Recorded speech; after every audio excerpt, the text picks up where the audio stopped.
I would like to start by thanking Kate for her kind invitation to come out and visit her in her new digs, and for inviting me to show here. The caveat was to be able to create new work using the facilities downstairs. Now, based on what I had worked on last year, I knew that I wanted to work in the paper studio, and that was basically where I was. I thought I would do pulp painting, but it didn't work out. Okay, just in terms of the process. But before I actually started working on the series here, I actually came out to Pyramid to work with an African artist who was a guest instructor from, I think he was from Nigeria, but he did a lino cut workshop. And that's how the Prince Happenstance started. And that's why I decided to incorporate screen printing in the work here. So what we have to begin are a couple of ideas. We're going to screen print, and we're going to work with paper. Now, I also don't like to throw things away. And in my backyard, I have a section that's reed fence. Okay, so it gets replaced every now and then because it deteriorates. And the last time it deteriorated, I decided I would save it because I wanted to work on it. And this opportunity to work in the paper studio allowed me to live out that fantasy. I had no idea what would happen. Okay, so I come in, and I've been inspired by the work of Preston Sampson, who has done these incredible pulp paintings. But when I saw how thin it was, I knew that was not going to work for me. So Gretchen was kind enough. She mixed the pulp for me, and I just started kind of pouring it. And so I came back, and I poured some more, and poured and poured and poured.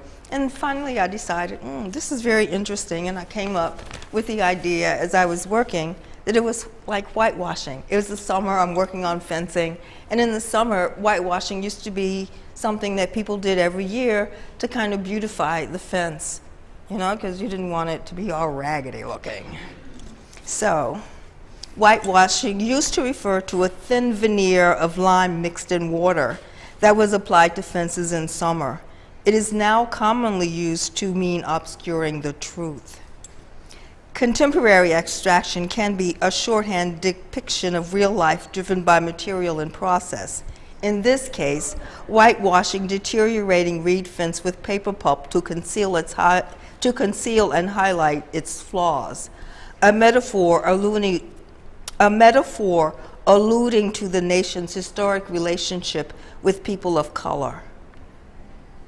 This thought came as I poured pulp on the fences and realized how symbolic it could be of what was going on in the country today, given the leadership and the resurgence in violence toward minorities, and how it has been covered up until now with little consequences, and like the rusty parts of fence, still visible just below the surface. This work demonstrates what I understand about abstraction growing out of the Western response to African and oceanic objects, which permanently altered how we look at and make art. 50 or so years from now, I doubt that people will remember my metaphor. If history is accurate, they will talk about how the work evolves from an extraordinary, lifelong study of language and object making as a vehicle for history and culture.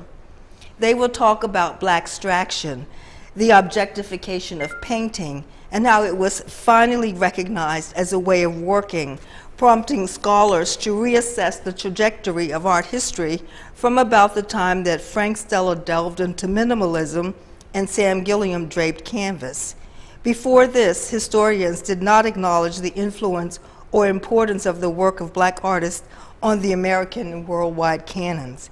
They will talk about how I cultivated an audience of ordinary people to support my practice and redefined what it means to be a public artist by raising the question: if public museums are custodians of our shared history, why do artists continue to accept that the audience for art is a small, concentrated minority of the population called the art world, which up until then held a monopoly over the direction of both art and culture?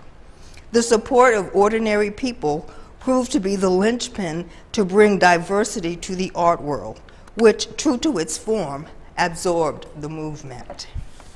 Now, we have a participatory part. Okay? I'm going to read a series of 10 statements, and I want you to raise your hand if you think it's true, or raise your hand if you think it's false. 1, art is purposeful. True? False. What art is an opinion. True? False. Making art and producing art do not result in the same thing. Let me read that again.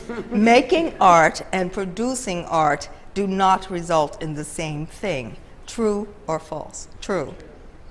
False? Okay. 4, fine art is a meaningless identifier and a distinguishing factor. True? False? Okay. Fine art is a marketing term. True? Fine art is a hyper-luxury product. True? False? Ordinary people do not buy fine art. True? False? Ordinary people cannot buy fine art. True? False? Ordinary people will not buy fine art. True or false? Okay, and number 10, ordinary people should buy fine art. True. Okay? Thank you very much. Does anyone have any questions?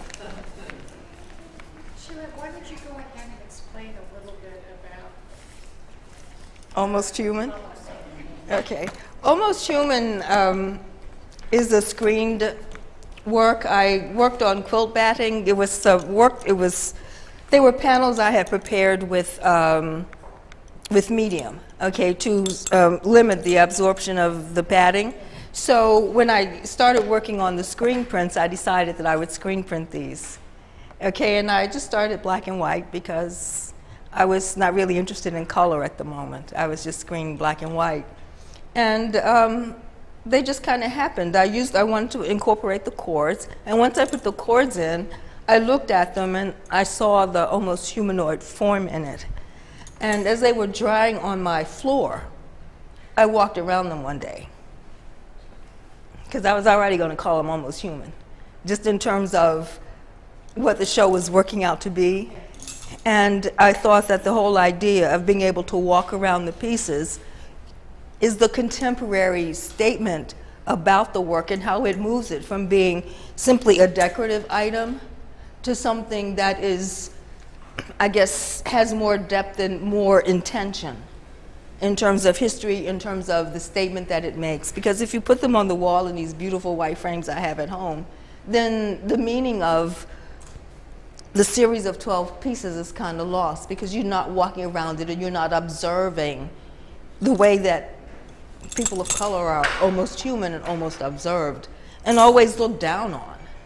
I mean, that was, you know, the whole aspect of being able to install the piece this way, was to bring all of this outside thought to the piece, but only in this setting, you know, because once it's removed from this setting, then the context is lost and it just becomes something decorative. And I think that it's very interesting because, like I say, 50 or 100 years from now, the concept, will it be there or will it not be there? The idea is that you have something to look at, and it's always going to be the relationships from the interior of the piece that are important. The same is true of these, is that 50, 100 years from now, people are not going to remember, or they won't even care that they're supposed to represent the relationship of black people or minorities with the rest of the United States. They'll think about what the surfaces are, and hopefully they'll think that they're beautiful.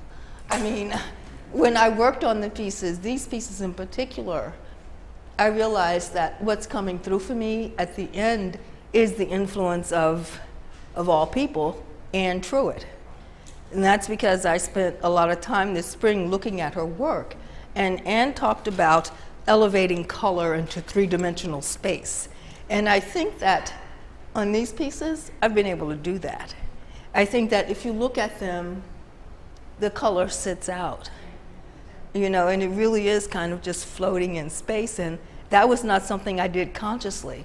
But I think that as an artist, that's my achievement in this work.